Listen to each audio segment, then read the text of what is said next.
Hello and welcome back. So in the last episode, we were discussing on class diagrams. So this is the fourth episode of Unit 3 and I am going to discuss on state chart diagrams. Okay, state chart diagrams. So the name of the diagram itself clarifies the purpose of the diagram, right? Let's see it. So it describes different states of a component in a system, and the states are specific to a component or objects of a system. Okay, we are describing the states according to a specific component in the system. A state chart diagram describes a state machine. Let's see what a state machine is. A state machine can be defined as a machine which defines different states of an object. For one object, we can define different states, and these states are controlled by external or internal events. So from this, we can be very clear that activity diagram is a special kind of state chart diagram. Activity diagram was the first UML diagram which we have discussed in the start of this unit. So it is a special kind of state chart diagram. So since state chart diagram defines the states, it is used to model the lifetime of an object. Okay, here is a figure. We can say that the basic purpose of state diagram is to portray various changes in state of the class and not the processes or commands causing the changes. So here the figure shows a state diagram for user verification. Okay, it shows the different state in which the verification subsystem or class exists for a particular system. So here it is the start of the diagram or the initial state, and we have swiped the card and waiting for the pin. If pin is rejected, we'll come back to the waiting for pin state, or if pin is entered, then it is being checked for verification, then authentication, and the user is identified, and this is marked as the final state of the state chart diagram. Okay. Now there are some components or basic components related to a state chart diagram. First component is the initial state. We use a black filled circle to represent the initial state of a system or a class, which we have seen in the previous figure. So this is how we represent an initial state with a black filled circle. Our next component is the transition state. So we use a solid arrow to represent the transition or change of control from one state to another. So the arrow is labeled with the event which causes the change in state or which causes the transition. So this is how we represent so transition from one state to another state, and we label the event also. We have the next component, that is state. We use a rounded rectangle to represent a state. So a state represents the conditions or circumstances of an object of a class at an instant of time. So we already said that an object is, so a state is a lifetime of an object, right? So it is being represented as a rounded rectangle. Okay.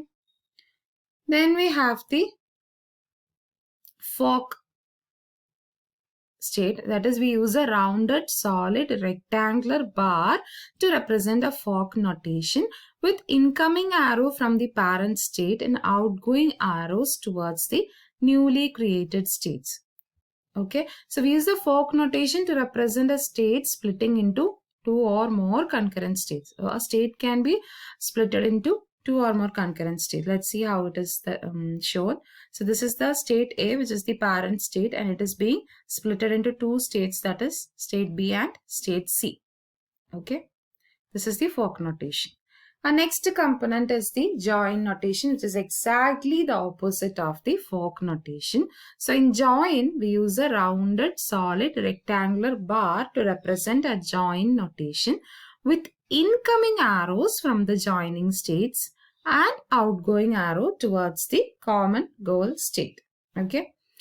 So we use the join notation when two or more states concurrently converge into one on the occurrence of an event or events.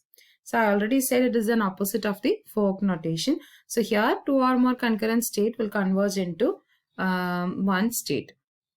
Let's see the figure. So this is state B and state C, which are the concurrent state which will converge into state A. Okay. Now another component, that is self-transition. So we use a solid arrow pointing back to the state itself to represent a self-transition. When we, in a programming term, we say that loop. Okay. So there might be scenarios the state of the object does not change upon the occurrence of an event. So sometimes when an event occur also, the state of the, or there will be no transitions occurring. So at that time we represent it as self transitions, that is being shown like this. Okay. Then we have the next component, that is the composite state. So we use a rounded rectangle to represent a composite state also. We represent a state with internal activities using a composite state. Same as we represent a class, we represent composite state also, and inside we can represent the internal activities of the state also. Our next component is final state. So we use a filled circle within a circle notation to represent the final state in a state machine diagram that we have shown in the previous figure. This is how it is being represented, the final state. Now let's see how we can draw a state diagram. Okay, so first step is to identify the initial state and the final terminating states. Okay, so in the first step we'll identify where to start and where to stop. Then identify the possible states in which the object can exist. That means the boundary values corresponding to different attributes guide us in identifying different states. So we have to find out the intermediate states in the next step. And last, label the events which trigger these transitions.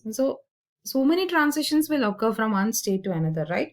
So we have to label the events which trigger transitions. Okay, this is how we draw a state diagram or a state chart diagram.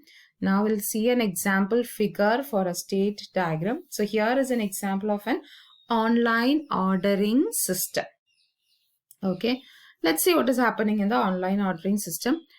So on the event of an order being received, so here is the order is being received. So this is marked as the initial state. Under being received, we transit from one initial state to unprocessed order state. Okay, the unprocessed order is then checked. Okay, we have two transitions from there. If the order is rejected, we transit to the rejected order state, that is being shown in the left position. And if the order is accepted and we have the items available, we transit to the pending order state, which is being shown in the right side of the figure. So now after the order is fulfilled, we transit to the final state. Okay.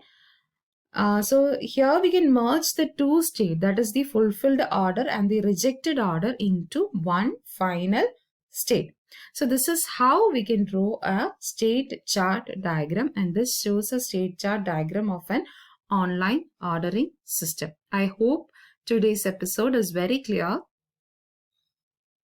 Thank you for listening.